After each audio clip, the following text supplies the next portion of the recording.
বড়াই গীবত যদিও তার মধ্যে করতে থাকে, তুমি পারলে তার সামনে তাকে যাইয়া বলো। আরেকটা হলো মনে মনে গীবত গাওয়া, দিলে দিলে গীবত গাওয়া, মনে মনে গীবত গাওয়া, দিলে দিলে গীবত গাওয়া। কি মনে মনে করতেছে এতে গরিব মানুষ, এত কষ্ট হয়ে যাইতেছে, দিলে যদি টাকা মাইনে আনছে মনে মনে একটা কাছে দেখো টাকা নাই, টাকা পাইছে কই যে মাল হয়ে যাইতেছে, এই যে মনে মনে কি মনে, এটা কি বলে, কোথায় থেকে আনছে, কি করছে না করছে তার ব্যাপার সে বুঝবে, কিন্তু আমি মনে মনে সন্দেহ করতেছি। কি করতেছি? সন্দেহ করতেছি। এই সন্দেহ জিনিসটা একটা সংসার, একটা ফ্যামিলিকে ধ্বংস করে দেয় সন্দেহ। কারণ আল্লাহ রাসূল সন্দেহ করাকে হারাম বলছেন। কি বলছেন? হারাম। যে সন্দেহ করে কিছু বলা, এটা কি বলছেন? হারাম। আল্লাহ রাসূল বলেছেন যতক্ষণ পর্যন্ত তুমি উপযুক্ত প্রমাণ তোমার হাতে না আসবে ততক্ষণ পর্যন্ত তুমি কাউকে সন্দেহ করতে পারবে।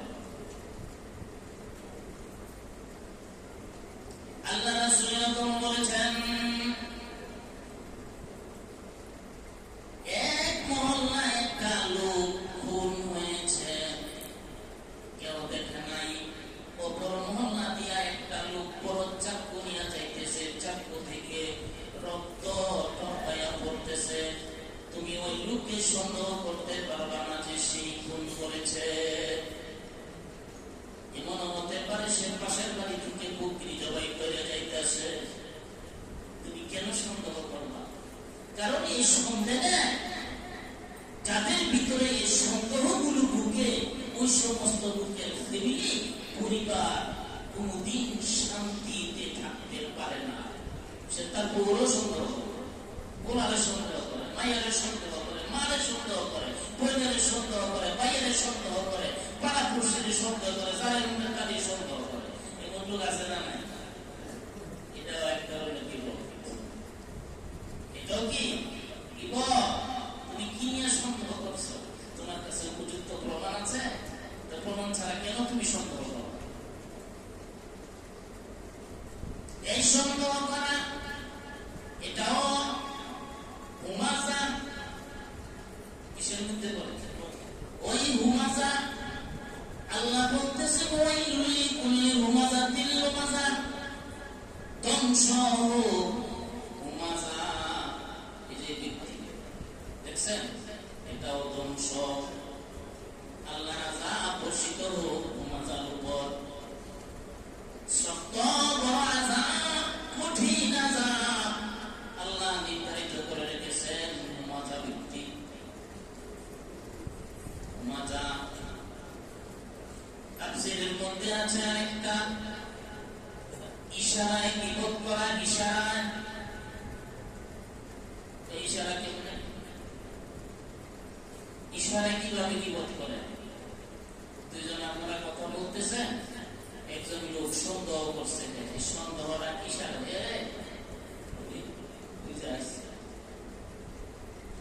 ইশারা এরকম হয় কি হয় না? ইশারা মানে অন্যজন মানুষকে ইশারায় অপমান করা, ইশারায় অপমান করা, এটাও বিপদ। এটাও কি কেমন? মদিনায় হযরত আয়েশা সিদ্দিকা রাদিয়াল্লাহু আনহা করে নবীজি বসে ছিলেন। এই মতো অবস্থায় দুইজন মহিলা আসে, খাটু মহিলা আছে না? আছে তো। খাটু লম্বা এগুলো কে বানায়? মানুষে বানায়? মানুষের কোন শক্তি আছে খাটু লম্বা বানানো? নাই। খাটু এটাও আল্লাহ পছন্দ করে বানাইছে, লম্বা এটাও আল্লাহ পছন্দ করে বানাইছে। তো হযরত আয়েশা সিদ্দিকার ঘরে দুইজন মহিলা ছিলেন খাটু। আয়েশা সিদ্দিকা লম্বা ছিলেন, কিন্তু মহিলাগুলো খাটু। নবীজির কাছে প্রয়োজনে এসব কথা বলার জন্য যখন আসছেন, হযরত আয়েশা সিদ্দিকা রাদিয়াল্লাহু আনহা নবীজিকে ইশারা দিয়ে বলতেছেন, হুজুর ওই যে থাকো, দুইজন মহিলা থাকো। কথাটা বলার সময় কেমন যেন আল্লাহ রাসূল বলেন, আয়েশা তুমি গীবত করলা, তুমি গীবত করলা, তুমি থাকো কেন বলেছ? তুমি তো বলতে পারতা দুইজন মহিলা আছে, তুমি গীবত করলা। হযরত আয়েশা সিদ্দিকা সাথে সাথে তওবা করলেন, নবীজি আমি বুঝি নাই এটা যে গীবতের পর্যায়ে চলে যাবে। খাটো মানুষ, লম্বা গলায় খাটো মানুষ দেখা অহংকার করা, গর্ব করা, তাকাব্বুরি করা, এটাও কবিরা গুনাহ। শিক্ষিত ব্যক্তি অশিক্ষিতের দেখা অহংকার করা, আমি শিক্ষিত। টাকাওয়ালায় গরিব দেখা অহংকার করা, তোর টাকা নাই, পয়সা নাই, আমার টাকা আছে, পয়সা আছে, কবিরা গুনাহ, কবিরা গুনাহ। ইশারা দিয়াও গীবত গায়, ইশারা দিয়া গীবত করা যায়। এই জন্য আল্লাহ রাব্বুল আলামিন বলতেছেন, এটাও হুমাযা, ওয়াইলুল লিকুল্লি হুমাযাতিল লুমাযা, এটাও হুমাযা। চতুর্থ নাম্বার ব্যক্তি হলো লেখার মাধ্যমে গীবত গাওয়া। আছে না নাই? ওই ফেসবুক ওলা সাবধান, যা লেখবা সত্য লেখবা। তুমি একজনের ব্যাপারে একটা কথা লেখা দিলা, এটা প্রচার হয়ে গেল, পরে প্রমাণ করে দেখা গেল আসলে এটা কোনো প্রমাণ নাই, মিথ্যা। আছে না নাই? লেখার মাধ্যমে মিথ্যা প্রচার করা, তুমি যত জায়গায় প্রচার করেছ কবিরা গুনাহ করলা, যত জনে করলো তত জনে কবিরা গুনাহ। এটা পয়লা একটা ভালো ব্যক্তির ব্যাপারে মানুষের কাছে তুমি মিথ্যা সন্দেহ ঢুকাই দিলা, কিন্তু এক সপ্তাহ পরে প্রমাণ হইল যে না এটা নাই, মিথ্যা, এটা মিথ্যা প্রমাণিত হয়েছে। এরকম হয় কি হয় না? একটা ভালো লোক নির্দোষ, লেখার মাধ্যমে, মুখেও না, ইশারাও না, অন্তরেও না, কিসের মাধ্যমে? লেখার মাধ্যমে একটা ভালো লোককে মিথ্যা অপবাদ দিয়া মানুষের কাছে ছড়াইয়া দেওয়া। আল্লাহ রাসূল বলতেছেন, ওয়াইলুল লিকুল্লি হুমাযাতিল লুমাযা, ওই এটা হুমাযা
করবে, যত মুখে শুনবে, সবারই কবিরা গুনাহ হবে। কি যে বলে তারও গুনাহ হয়, যে শুনে তারও কি গুনাহ হয়। আমি জানতেছি এটা কি বলে, আপনার কাছে প্রমাণ নাই, আপনি কেন বলতেছেন একজনের ব্যাপারে? অথবা দেখা গেল একটা লোক অন্যায় করেছে, অপরাধ করেছিল, এখন লোকটা অপরাধ করে না, অন্যায় করে না, আমি ওই লোকটাকে দেখলে আরেকজনকে ইশারা দিয়ে ওই যে গুনাহ করছিল, ওই যে অপরাধী, ওই যে ইশারা, ইশারা। হ্যাঁ, তবে এখন প্রশ্ন হলো হুজুর, তাহলে যে সে লোকে অন্যায় করলে এটাকে বলা যাবে না? প্রশ্ন আছে না? প্রশ্ন হলো এখন একটা লোক অন্যায় করলে এটা কি বলা দরকার না? হ্যাঁ, এটা বলার ধরন আছে। এক নাম্বার হলো আপনি তাকে ডাইকাই না, আপনার কাছে যদি কোনো অপরাধ থেকে থাকে আপনি তাকে বুঝাই দেন কি হয়েছে, আপনার এটা আমার কাছে অপরাধ মনে হয়েছে, এটা আপনি করলে এটা ভবিষ্যতে নিজের ক্ষতি, সমাজের ক্ষতি, পাড়ার ক্ষতি, মহল্লার ক্ষতি, রাষ্ট্রের ক্ষতি। মুফাসসিরে কেরাম বলেন, যে অপরাধ সমাজের মধ্যে করলে সমাজের ক্ষতি হয়, পরিবারের ক্ষতি হয়, দেশের ক্ষতি হয়, রাষ্ট্রের ক্ষতি হয়, এই অপরাধগুলো বলা যাবে, এই অপরাধগুলো বলা যাবে। কিন্তু জীবন শেখায় চুগলখুরি, এগুলো কবিরা গুনাহ। একটা লোক বারবারই চুরি করে, আর বুঝানোর পরেও কি, তখন আপনি কয়েকজন বিচারককে বইলা কিসের কথা বিচার, এটা বলা যাবে। আরেকজন ইসলামের ক্ষতি করতেছে, ইসলামের বিরুদ্ধে কথা বলতেছে, কোরআনের বিরুদ্ধে কথা বলতেছে, নবীর বিরুদ্ধে কথা বলতেছে, আলেমের বিরুদ্ধে কথা বলতেছে, এরকম যদি থাকে আপনি এটা বলতে পারবেন। কি বুঝছি, এখন আর চুপ থাকা যাবে না, তখন বলতে হবে। তারা মুখের দ্বারাই বলেন, হাতের দ্বারায় কথা বলা হয়েছে, তারা হাতের দ্বারা বলা যাবে। আর কি, যেহেতু বলছে শুনে না, বিটাও হাতের দ্বারা, এরপরে সম্ভব না হলে মুখের দ্বারা ওইটা খাওয়া কি হয়েছে, সবাইকে দিয়ে সামনে দিয়ে এরপরে এটাও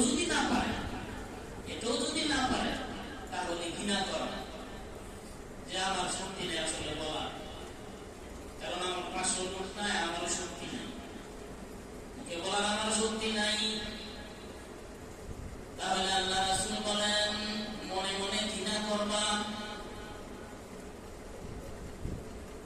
যালিকা আযাফুল ঈমান, ঈমানের একবারে নিম্ন মানের শাখা, এটা ঈমানের একবারে নিম্ন মানের শাখা হলো মনে মনে ঘৃণা করা। কিন্তু আমরা তো মুখে বাধা দিতে পারি, হাতেও বাধা দিতে পারি, সেখানে পারলে আপনি হাতে বাধা দিবেন, নাইলে মুখে বাধা দিবেন। যেখানে হাতে বাধা দিতে পারি, মুখে বাধা দিতে পারি, সেখানে আপনি ঘৃণা করা, এটা হলো নিম্ন মানের ঈমান। আল্লাহ রাব্বুল আলামিন বলতেছেন, ওয়াইলুল লিকুল্লি হুমাযাতিল লুমাযাহ আল্লাযী জামা'a মালাহু ওয়া আদ্দাদা। আল্লাহ রাব্বুল আলামিন বলতেছেন, দ্বিতীয় প্রকার ওই সমস্ত লোক যারা মাল জমা করে,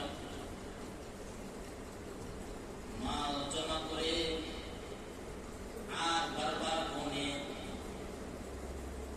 মাল জমা করে, অন্যায় পথে জমা করে, আর বারবার খালি কইনা রাখে, কাউকে দেয় না। কিছু কিছু লোক আছে জমা করে নিজেও খায় না, কারোরে খাওয়ায় না। এমনও কিছু লোক আছে, ইয়াহসাবু আন্না মালাহু আখলাদা। আল্লাহ বলতেছেন, ওই সমস্ত লোক অন্যায় পথে মাল জমা কইরা শুধু হিসাব কইরা রাখে, কয়টা বাড়ি, কয়টা গাড়ি, কয় দেশে বাড়ি, চোখে দেয় না, অন্যায় পথে কইরা।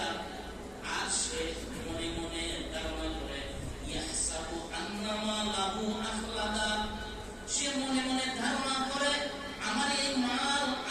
সম্পদ